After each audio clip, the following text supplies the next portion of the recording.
Your daily dose of sports talk is here. Highlights, interviews, and analysis. From the entertainment capital of the world, SportsWrap with Jason Page starts now. Yes, it does, and great to have you with us on this Friday edition of the show. We got a lot to do over the next 60 minutes. Plenty of guests to help us do it. Sam Yarnell is always here. Not that we take him for granted, but he's always here. Our friend Robert Littal, the founder of Black Sports Online, drops by to talk about the top stories of the week. Looking forward to that, as we always do. And if it's a Friday, yes, it's that time of the year again. It's a NASCAR Friday. Tino Pattigno will be here. SiriusXM NASCAR radio betting analyst. The Clash at Bowman Gray. It's an exhibition race. Doesn't count for anything other than maybe some money and pride and some fun. And I wonder if they're even going to have the race because of snow, but we'll get into all that later on with Tino Pattigno. Maybe they can put little snow plows on the front of the cars. There is that to talk about. I don't want to waste any time. I want to get to it right away. We always start the show every day with the big story. And the big story today is what took place a zillion miles away from any of us here in the U.S. and those watching us in Canada as well, courtesy of Game Plus. And that is what happened at the Australian Open. I mean, what a night for tennis. I know a lot of people probably didn't get to see it. If you get a chance, just watch the highlights, because you would have needed about 9.5 hours of time invested in order to watch what took place. And that is the shame of the Australian Open, is the fact that it takes place in what feels like another planet in Melbourne, which I think is like 19 hours ahead of where we do the show from in Las Vegas. But I made the effort and invested the time to stay up overnight and watch first Carlos Alcaraz in 5 sets dispose of Sasha Zverev in a 5.5 hour match, which had every piece of drama you could imagine. Alcaraz easily winning the first 2 sets, then coming up lame in the 3rd set. We thought it was cramping. It might be something more. We'll find out more about that later on Friday. And then, sort of battling through those cramps, losing the 3rd and 4th set. Is he going to blow a 2-set-to-none lead in the semifinal against Sasha Zverev, who's looking for that breakthrough moment? And then the 5th set comes, and Alcaraz starts to get his legs. And he starts to get his wind, and he starts getting healthy and feeling better, and he's 80 or 90% of himself, as opposed to the 10 or 15% of himself that he was throughout the 3rd and 4th set of this match. And then you get this epic finish. You have Zverev up a break. He gives that break back late in that 5th set. Alcaraz is able to get the win 7-5 in 5 sets for a remarkable finish, and advances to his first Australian Open final as he tries to win all 4 legs of the Grand Slam. He's already won Wimbledon, the U.S. Open, the French. Now he's got an opportunity to complete the career Grand Slam at a younger age than anybody has ever done it before. So there was that. And I'm like, man, I feel bad for Djokovic and Jannik Sinner, Novak Djokovic and Jannik Sinner, because they got to top that. And boy, they didn't top it. Because I don't know if you can top 5.5 hours and all that drama. But they went 5 sets. They went over 4 hours. Djokovic trails in the match 2-1. And you think, all right, it's going to be another, the 5th or 6th straight loss to Sinner. And this continuing theme of Novak Djokovic no longer being able to beat, not hang with. He can hang with Sinner and Alcaraz, but he can't beat those guys. And remember, this is an Alcaraz. This is a Djokovic, rather, that was basically on his way home through 2 sets against Lorenzo Musetti in the in the quarterfinals. He was on his way home. He even admitted it. He deserved to lose that match before Musetti gets hurt and has to pull out of the match after winning the first 2 sets. Djokovic was on his way home, only to come back in the semifinals against Sinner, who he hasn't been able to beat, who he was an enormous underdog against. And he wins in 5 sets at the age of 38, trying to win a 25th singles Grand Slam title. And the emotion from both these matches, from everybody involved with it, it just doesn't get any better. I've said this for years. Grand Slam tennis is about as, I know everybody likes to say, the NHL Stanley Cup playoffs, the greatest drama on TV, of all the playoffs. No, I will still say for my money, and I'm not covering tennis, 36 weeks out of the year, but for 8 weeks out of the year, when you have these Grand Slams, I am as fully engrossed and engaged in it as anybody, because it is some of the best drama that you will get. And even though you had a chalky semifinal, with the first, second, third, and fourth seed being your 4 semifinalists, you would typically say, oh, it's boring. No Cinderella story. No underdog story. No, you have one. And it's called the guy who has 24 Grand Slam singles titles in Novak Djokovic. The guy who was the villain for so many years. The guy who people went to Grand Slam matches just to see, is somebody going to beat him? I want to be there when Djokovic loses so I could cheer for the opponent. Now it's been flipped on its head. Now Djokovic is the guy that everybody is out there cheering for. Djokovic is the one that people want to see win, for the most part. In the early rounds, when he's the favorite, people will root for the underdog, and there's this good give and take between him and the crowd in those instances. But when it comes to facing Sinner, when it comes to facing Alcaraz, Djokovic is the underdog. He was an 8-1 underdog in that match against Sinner. You'll never get Novak Djokovic at that price, ever. And it tells you how dominant Sinner's been against him. But watching the love from the fans for Djokovic, there have been things that went on in his career and the way he's carried himself and all the stuff around COVID and how all that went down, I was not a fan of. But from a pure, guy trying to get over the finish line one more time, you want a story to root for this weekend in sports? Go and watch 38 years old Novak Djokovic trying to beat Carlos Alcaraz, the young neophyte, if you will. Go and watch that this weekend.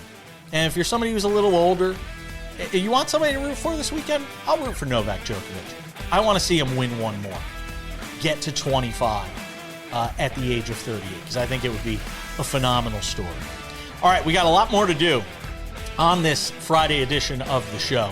We'll break down what happened down under. Sam Yarnell will be here to help us do that. Robert Littal still coming up later in the show. Talk about the top stories of the week. Tino, Pattigno, Cooper Flag had a big game. We'll get to that later as well as Sports Wrap continues.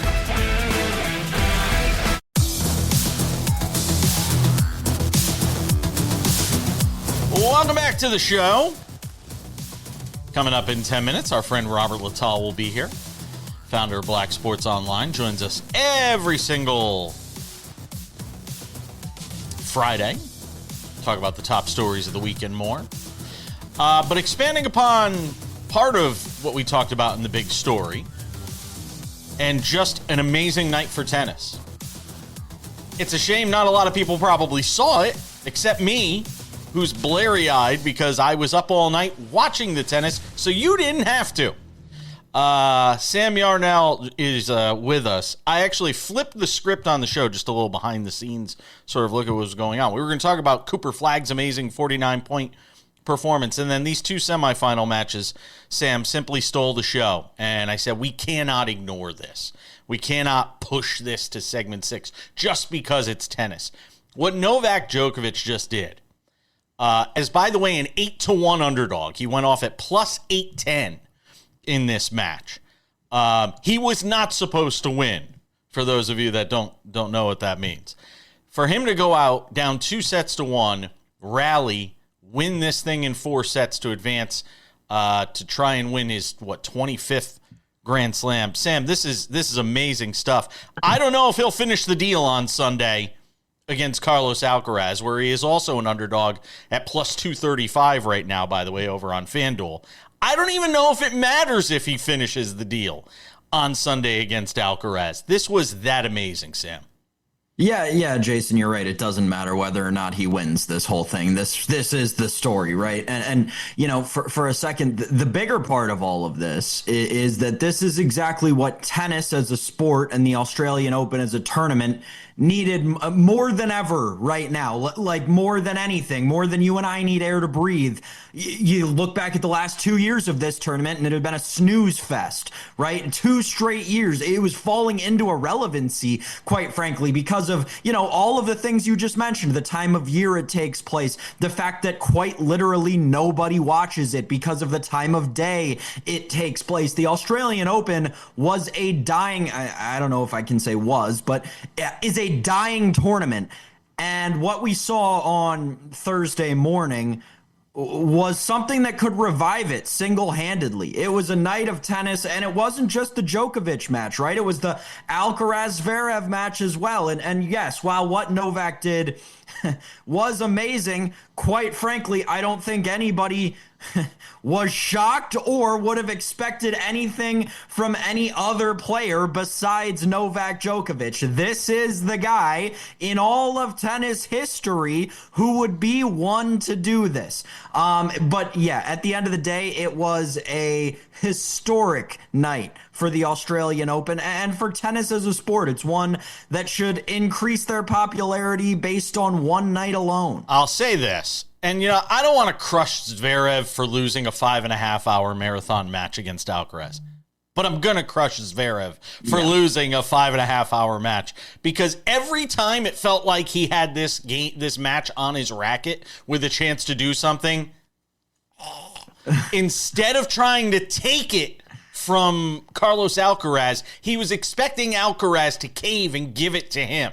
That's what it felt like throughout so much of that match. And I was so frustrated just screaming at the television going, be more aggressive on these points where Alcaraz is just out there dying. You know, sets 3 and 4 should not have gone to tiebreakers. And the fact of the matter is, if they don't go to tiebreakers and Zverev wins those sets more convincingly, he may have more gas in the tank when he ran out of it, admitting he ran out of it, when he's up with a chance to serve for the match at 5-4 and chokes away his serve. He had a chance, and the fact of the matter is, he lost because he had no gas left in the tank because sets 3 and 4 were way more taxing on him than they should have been. There are a plethora of jokes I could sit here and make about Zverev and aggressiveness and losing, and I'll just leave those all to the masses. Yeah. But I'm never going to say that I'm going to be disappointed in this guy absolutely choking in a huge match. There are a bazillion comments that you've seen about the situation, right? Oh, it feels like being a Zverev fan at this point is just like being a Bills fan. He just keeps getting far and then losing when it really matters. But I'll say this. I mean, Sasha Zverev, you have to consider this being the end of your career. I'm sorry, you do. There's no other option at this point. You do the same thing over and over. Every time you do, you get dragged online because of your personal history. When do we call enough, Sasha Zverev? You've shown to everybody and yourself that you can't compete with the best of the best when push comes to shove.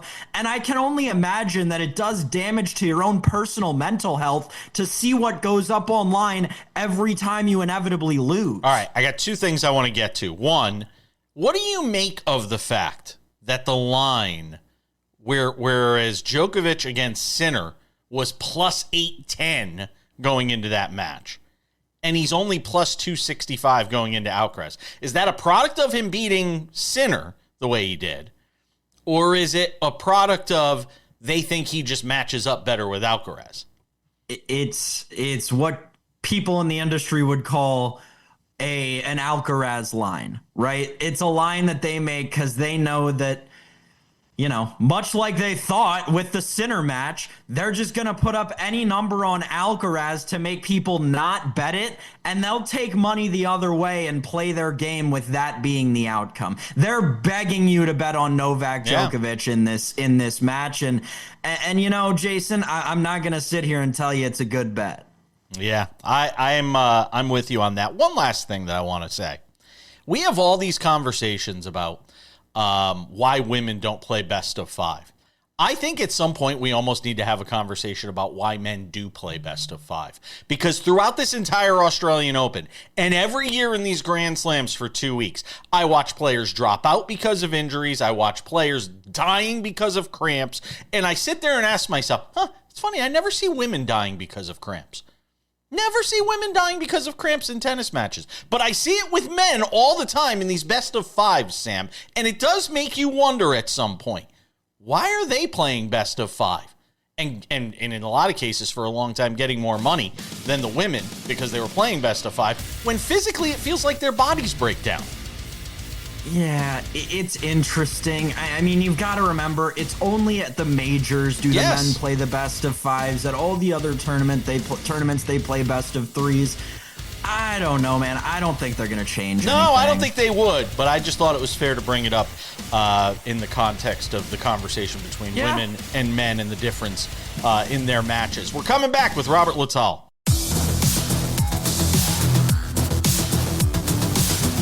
Welcome back to the show from that epic overnight of tennis that we just discussed to talking about everything with our friend Robert Littal, the founder of Black Sports Online, joins us on the show. Every single solitary Friday, we talk to him about the top stories of the week, and I am dying to get your thoughts, Mr. Littal, on a whole bunch of things, including what transpired with the Pro Football Hall of Fame. What was your reaction and sort of in the days after? You get to come on after a lot of it is played out, as opposed to the way most people who come on the show have to react almost in real time. Now that it's all played out over the course of a few days, how do you process Bill Belichick not getting in on the first ballot? Well, it has not been a good month for members of the sports media world. Let's put it like that. It's just, it's shown their pettiness, their vindictiveness, their high horsing. It's really shown why, and you know, you don't have to be in any profession. You're not going to be liked 100%. But it's really shown why people in general don't like the sports media. I mean, it should have been a no-brainer. But we've seen it in the past with players that should have been a no-brainer. I remember when Ichiro, somebody, you know, didn't vote for him just so he wouldn't get 100%. Same with Ken Griffey Jr. It's just a pettiness that's involved, and now everybody is trying to backtrack on it. I think what it shows you is that we really need to reevaluate, you know, who votes for these, you know, things, how they vote for them, and if the media is the right people that should, you know, be involved in enshrining, you know, these people in the Hall of Fame, which basically makes them immortal. Are the media really the right people for that? To me, it's about transparency. And I think what solves 90% of this problem is if people have to make their vote known. Because you've had two guys that have made their vote known out of this so far. One is Vahe Gregorian with the Kansas City Star, and somebody from Indianapolis who explained their reasoning behind not voting for Belichick. If everybody had to make their vote public, there's no doubt in my mind, Robert Littal, this would not be as big a problem. And that I think the media can be the fair arbiter of it, but you have to provide the transparency. And that, to me, is where sort of the rubber meets the road here. Yeah, well, it's two things. It reminds me of referees. You know, referees can make all these calls and do all of this stuff, and then they hide. You know, they don't have to talk, you know, to the. Normally, the media is doing the talking and not being talked to or talked about, or shouldn't be talked about, honestly. But this is a situation, like I said, where, you know, it should, you know, we've seen it with all pro, all star, you know, but, you know, Hall of Fame is on another level. Is that you're right. You know, you have to let people know, you know, why you're voting for. You should have to explain it. You're a writer. You're a media person, a TV person. You should, whatever you do for something that's important, there should be an explainer. Like, I read what the guy wrote, why. I didn't agree with it, but at least he explained why he felt the way that he felt. Even if people don't agree with it, at least that way you say it with your chest, and I think people will respect that, even if they don't agree with it. I've brought up the point, and I talked about this with Patrick McEnroe on the show this week, and I brought it up myself on the show. And then I was happy to see everybody else kind of piggyback off what I said, because I felt like I actually said it first, so I'm going to take a victory lap on it. The fact that we have too much access now as a sports media and sports viewing public. And I used the Coco Gauff incident this week as an opportunity to discuss that. You know, you've got her smashing rackets in this, area that can't be seen by fans, who are in the stadium. We saw this with Arina Sabalenka last year, but it just goes to something, and it's not just tennis, whether it's, and not so much in golf, but in the four major sports, we've got locker room access, we've got behind the scenes access, you've got, we got to see what the coaches say in the locker room with the game-winning ball and swearing and cursing out the other opponent and all this stuff. At some point, it feels like there needs to be safe spaces out there. And I know this sounds kind of soft. You don't get safe spaces, but athletes should have somewhere where they know they can go, that some camera isn't rolling and some viral moment isn't going to pop up on the internet. The Coco Gauff thing, it seemed like a drone was following her, right? Around. Like it was like a secret military spy that was in there. Something back in the day, part of the mystique of the athlete or the entertainer was they were mysterious, because you didn't know much about him. You got little. This is what makes Michael Jordan kind of mythical. You didn't really know what was going on with him. You heard whispers. He was at the casino at 2 a.m. But can you imagine Michael Jordan trying to go to Vegas or Atlantic City? He couldn't exist. Now, Michael Jordan could not exist in the way he did today. It's actually one of the reasons I give LeBron a lot of credit.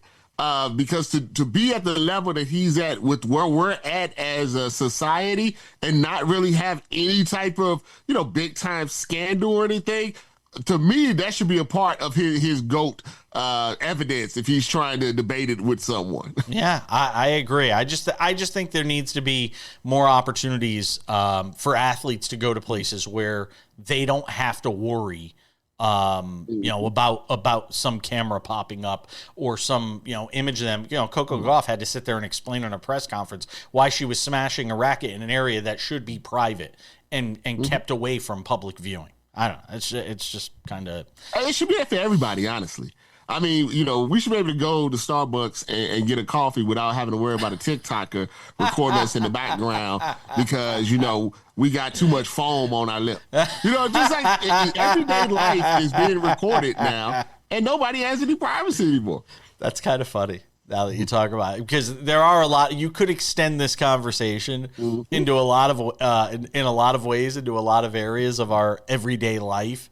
Because we live in a surveillance society, right? I mean, where you can't go anywhere and assume that you have a right to privacy. I mean, you certainly can't do it even in my apartment, because if you walk in, there's a camera that shoots you the moment you walk in the door. So heaven forbid if Google has, if Google ever gets access to my home camera and they start posting videos of me, I'm in trouble. Because 90% of the time, nobody wants to know this.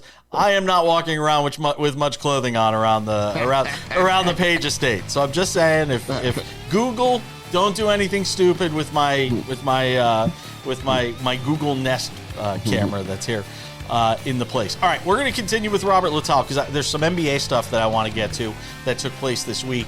Obviously, with Giannis, a lot of talk about LeBron and whether it's his final year. We'll get to all of that as we continue on this Friday edition of Sports Wrap. Robert Littal is our guest on Fridays. Love to get his takes on the top stories of the week. We will continue to do that as we continue.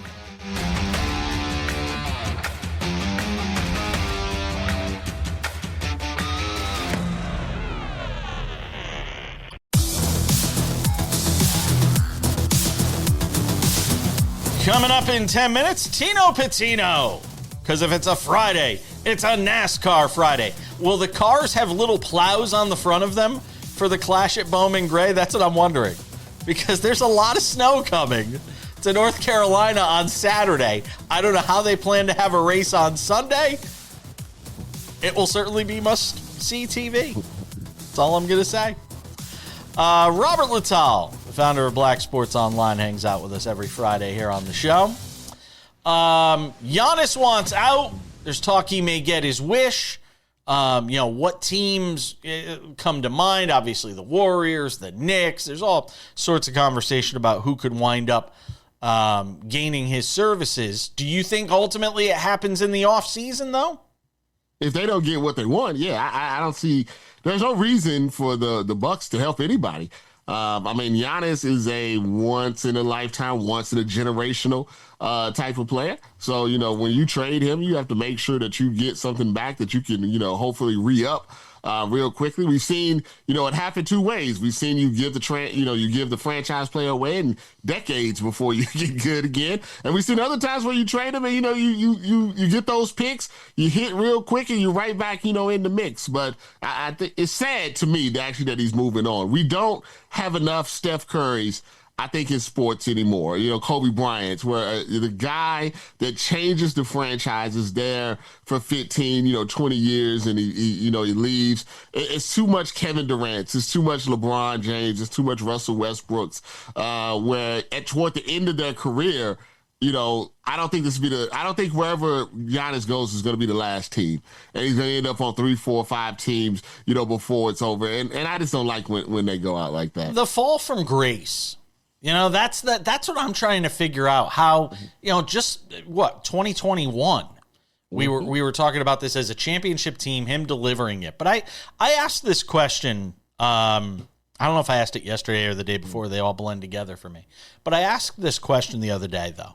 For as bad as it's been over the last few years, and as much as this Bucks team has labored to get wins and wins in the playoffs, if you ask a Bucks fan, even with the prospect of Giannis leaving the franchise now and you having to go into that rebuild, retool sort of mode for another decade where you try to figure out what your team is and what your franchise is, and is Doc Rivers a part of that and all of that fun stuff. If you ask the Bucks fan that for that one championship you have to trade, the next 10 to 15 years of suckiness, would you take it? I think most fans would say yes. Absolutely. I think you sacrifice a lot, for a championship, especially if you're a team that, hasn't won one in a long time, or wasn't expecting to win one. I don't think the Warriors would trade those 2 championships with KD, even with whatever's happened. It's the reason that Draymond is still on the team, just because of those championships, like Denver, with Jokic. Getting that one championship for certain franchise can carry you for another 10, 15, 20 years, I think, before someone gets, antsy again. I think that's why I would say a Bucks fan, I'm sure they're not happy about Giannis wanting to leave, but I think they're understandable about it. And if a guy gets you a championship, it's hard to win championships. I think they're going to be okay with him leaving. What did you glean from LeBron's emotional response to the tribute they did for him in Cleveland? They got a good future in Hollywood. You can do some more movies. Space Jam 3 or something. Really?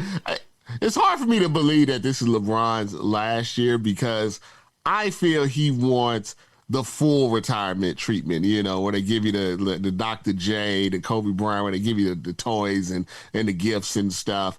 Maybe he could gracefully bow out. He has days where he looks like the old LeBron, and then he has days where he looks like old LeBron, and I think he knows. But he's not like incapable of playing, he's not at that point where you're like, look, man, you need to get out of here. You're embarrassing yourself. There's more good days than bad days. I think a lot will depend on what the Lakers do in the playoffs. If they were somehow to win a championship, I do think he would just leave, because, you ain't getting no higher, than that. But I do think maybe he wants one more run, and it might not be, with the Lakers. The drama in the NBA extends off the court. Whether it's, Robert Parra, the owner of the Grizzlies, funding drones that are killing people in Ukraine. By the way, Pablo Torre, I hope you've got a good security team around you, my friend. Whether it's the expanded sports betting probe around the NBA, there are a lot of things kind of wrapped around this league right now that it's entangled in. And it's remarkable to me that it continues to succeed and thrive in spite of that, or despite that.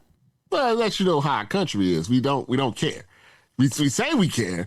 Well, we don't really, care about that. We can, I don't know if we've been desensitized to just all of the bad things that happen in our country to the point that, someone can get, shot in broad daylight, and the next day we're like, oh, let's see what's going on with, the Super Bowl odds and stuff like that. I think, sports, I guess, is an outlet for people, like, when they don't want to deal with, they don't care, they don't want to know their owner is a bad person. They just want to watch 3 hours and not think about, real life stuff. So that's why I think sometimes when real life stuff is reported, they choose to look the other way, because then if they really dig in deep to it, they won't be able to enjoy what they're watching. I know for me, sometimes it's difficult when I see, some of these things that are happening, and then I try to turn my brain off, like, oh, let me see what Tony Romo is talking about. It's like, why? It's not, in the grand scheme of things, it's not it is so trivial to what else is happening. But I think that's how most Americans are. It's like, how we're wired. Let me just turn off my brain, for a little bit. Yeah, I wish I had the ability to do that. You're going to be in Santa Clara next week, yes or no? I will. I will be live from Santa Clara. All right. Next Friday. All right. We'll get a spot that we can do it. Robert Littal, founder of Black Sports Online. Appreciate you, my friend. Be well. I'm going to Alcatraz. Love Alcatraz.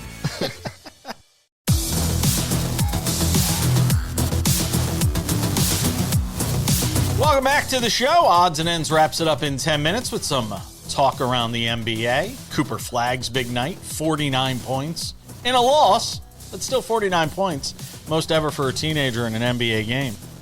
There is that. This guy's not a teenager, but he's just a little older.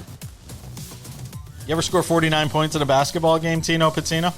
I bet I could. Tino Pattigno, our SiriusXM NASCAR radio betting insider, our SportsWrap NASCAR betting insider and analyst on NASCAR, joins us for the first time in 2026. It feels like we just talked to you a couple of months ago, because we did when the NASCAR season was wrapping up. I see you're wearing your gold jacket. I'm wondering, does that come in a parka style? Because that's what they're going to need at the Clash at Bowman Gray this weekend, my friend. Because they're talking about snow on Saturday and a race on Sunday. I mean, and they're talking about, even if there's no snow on Sunday and they can get the track cleared, they're talking about wind chills and stuff, temperatures around 0. Can these cars even perform in that kind of weather?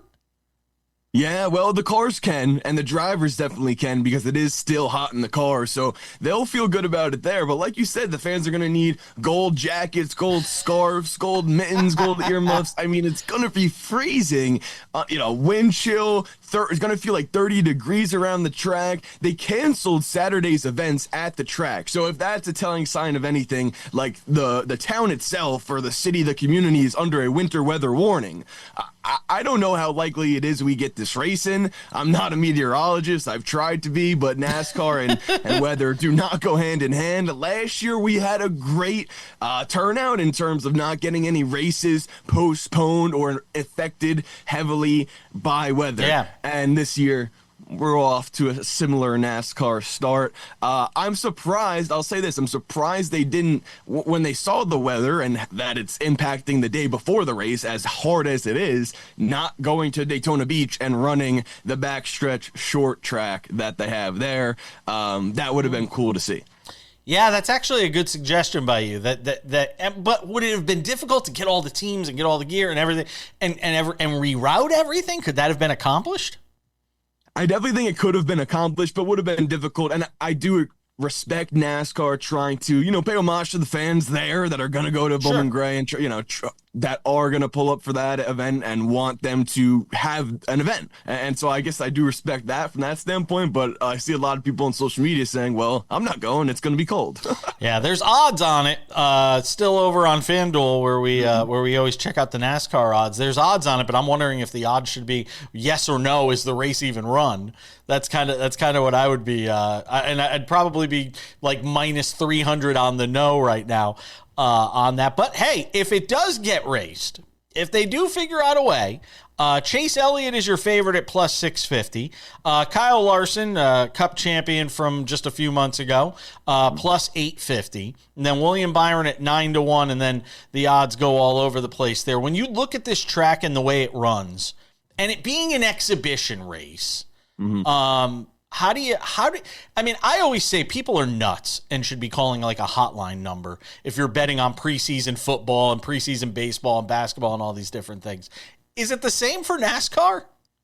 It is a little bit. I would say you're nuts. I'm nuts, so you can join my craziness and bet and feel good about it. But especially now, especially with no prior events, no qualifying, no heat races, no cars on track beforehand, I'd say I feel a little hesitant myself if they're running out in 30 degrees right after a snowstorm and you just haven't seen the cars on track at all before the race. That's something we don't normally get to see. Even when the Clash was at Daytona running on the super speedway, you would normally see heat races and practices before that. So I think the only thing that maybe we can take into consideration is that it's a short track. So, you know, in terms of the players and who's been there before, it's Chase Elliott, Kyle Larson, like you mentioned. Ryan Blaney's gone from the back to the front the past 2 years that they've raced here. I like him a lot. Kyle Busch as well. Even Austin Dillon, someone we've talked to in the past, finds a lot of success on short track racing. So from that standpoint, I think those drivers will come to play with the limited practice. But from a betting standpoint, if I'm a consumer in this one, which I am, I'm a little bit nervous because I want to see some cars on track before I bet on them. In the last minute and a half here, give me sort of a look ahead to what you're expecting this season. We know about the change in the playoff format and everything they've done there, but just as you sort of look ahead to this next version of NASCAR coming out of the lawsuit that was going on with 2311 and NASCAR and all of that being buried, what are you most looking forward to as sort of the big storyline for this season? I love that. Well, you know, like you said, the chase is back, and I think the storyline from that is going to be the cream rising to the top. That's the one I'm going to go with, because we've seen it in years past, but we've also seen some underdogs come to play from that standpoint too, and you can still see that. But with the point system now being what it is, which in my opinion, a lot simpler to be able to explain, you don't go from 16 to 8 to 12 to 4. It's just the best of the best, 10 races as the playoffs, and the drivers throughout the seasons. We could potentially see some guys that are up there that don't make the playoffs because they haven't won now be in there and have a shot to do so with the final 10 races. So I'm looking to see who's can be the most consistent. That's normally Chase Elliott, Kyle Larson's up there as well, but maybe some underdogs, Chris Buescher, Ryan Blaney. We'll see if he can benefit, and Team Penske, because normally they're benefiting from the old playoff system. Is it crazy to ask you to pick a Cup Series outright, winner? In 2020, because the odds are there. The odds are there. So real quick, in the last 20 seconds before the season gets underway, before the first flag flies, who do you think winds up winning the whole thing when all's said and done? I'm gonna go with. I actually didn't think. You didn't think I was going to ask it. Quick, give me Chase Elliott at plus 750 to win it all this year. All right, I put him on the spot, folks. Don't hold him to it. Tino, always appreciate it, my man. Thank you.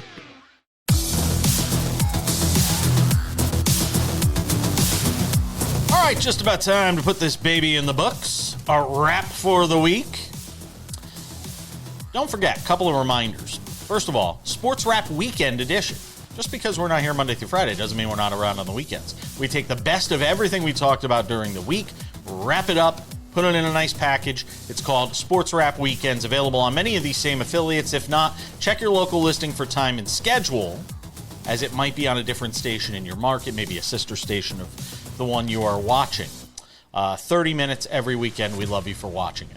Sports Wrap with Jason Page, the podcast, available on many of your favorite podcasting platforms. In fact, it's on all your favorite podcasting platforms. Spotify, Apple Podcasts, YouTube Podcasts, iHeartRadio, TuneIn, Odyssey, Amazon, you name it, we're on all of them. 45 minutes of crystal clear audio of myself, Sam Yarnell, the great guests on this show. We appreciate you subscribing to that. The Sports Wrap with Jason Page YouTube channel. Yes, we were on it even in the wee hours of the morning with Novak Djokovic and his remarkable win, Carlos Alcaraz doing what he does. All of it was on the Sports Wrap with Jason Page YouTube channel, which is the home for all things Sports Wrap. We have the TV version of the show there Monday through Friday, 45 minutes commercial free, waiting there for you early every afternoon. Go and subscribe to our YouTube channel. And Sports Wrap Shorts, we had them for the tennis. throughout the overnight. Make sure to go and subscribe for SportsWrap Shorts, 1 to 3 minute long videos covering the top stories in sports, the top stories of the day. That available on our YouTube channel as well. Also available on our TikTok, SportsWrap Jason page, and on our Instagram, you got it, SportsWrap Jason page. And without any further delay, ladies and gentlemen, on this Friday, time for some odds and ends. Odds and ends, Sam Yarnell. What a night it was. Unfortunately, not the ending he was hoping for one Cooper Flagg, who goes for 49 points on 20 of 29 shooting in a loss. To the Charlotte Hornets, who continue to play better basketball, by the way, especially since the calendar flipped to 2026. Kneppel, not to be outdone, by the way, had, I think, 30-plus in that game as the Mavericks fall to the Hornets, Sam Yarnell. A record night for Flagg, the most points ever scored by a teenager in an NBA game. Yeah, I mean, great night out of Cooper. We're going to keep doing this, I don't know, once a month for the next 5 or so months, maybe. No, it's not going to be 5 months. It's going to be 4 months, and then they'll shut him down because he's not going to play the entirety of this season. At least I would guess not. Really? Jason, the Charlotte Hornets, not only have they been playing better basketball since the calendar turned over, for the last 2 weeks, the Charlotte Hornets have looked like one of the best teams in the National Basketball Association. They're racking up wins at this point. Wins over the Nuggets, right? Kept it close with teams like the Cavs and the Warriors. This is a beat the Magic, right? This is a Hornets team that it finally feels like they're finally starting to come together with the LaMelo Ball and the Kneppel addition into the Brandon Miller offense and the role players that they've got associated with that team. The Charlotte Hornets are playing incredible basketball right now. Yeah. And yeah, they were able to stave off a 49-point night from the most exciting, what are they calling him? The most exciting teenager the NBA's ever seen? Is that what I heard somewhere? I don't know. They could say whatever they want. Amazing that getting to do that against your former college roommate, even if it was just for 1 year. Pretty remarkable stuff. It's a shame, though, that it winds up all being in defeat because the Hornets wind up getting the win. I'm just saying. And it's got to be about this game. It's got to be tough to be Cooper Flagg and not being used to losing. I say this all the time about some of these star athletes who are stars in college and high school and never lose a game, and then go to the NBA and you're just getting mollywopped most nights, or in this case, scoring 49 and losing. Yes. This game should be, and how good it was, and Cooper having this incredible performance and the Hornets continuing to do what they do, needs to be an example to the NBA as to why they need to adopt flex scheduling. What were the primetime games last night, Jason? Oh, it was terrible. Was it the Bucks and the Wizards playing on primetime? Shout out to my Washington Wizards for getting a huge win over the Milwaukee Bucks, by the way.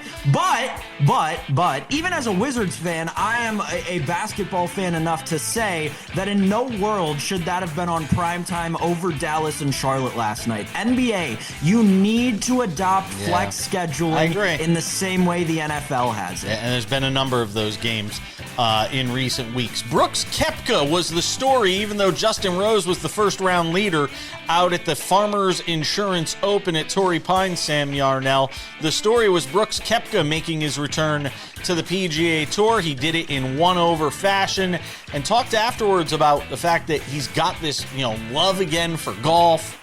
I don't know what to make of all of that, but good to see Brooks Koepka back out there. Yeah, I mean, you gotta love golf to be able to not withdraw after going +1 in your first tournament back, tied for 101st going into the day 2. I mean, good for Brooks. I have been open about how much I love Brooks Koepka on this very show. I'm happy he's back on the PGA Tour. But Jason, he did not look great yesterday. Maybe he does need to overhaul that bag and stop using the 3-iron from 2009. Well, shaking off some of the rust. He hadn't really played much competitive golf. And frankly, you could argue over the last 2 years he hadn't played much of competitive golf outside of the majors. They call him Major Brooks. Not sure how many more majors he has left, but you never know. It's golf. Get hot for 4 days. Could happen. It's going to do it for us. Wraps up this edition of Sports Wrap. We'll catch you back here on Monday or this weekend for Sports Wrap Weekend Edition. Thank you to Robert Littal. Thanks to you, Sam Yarnell. All of you at home for watching. I'm Jason Page. Bye-bye.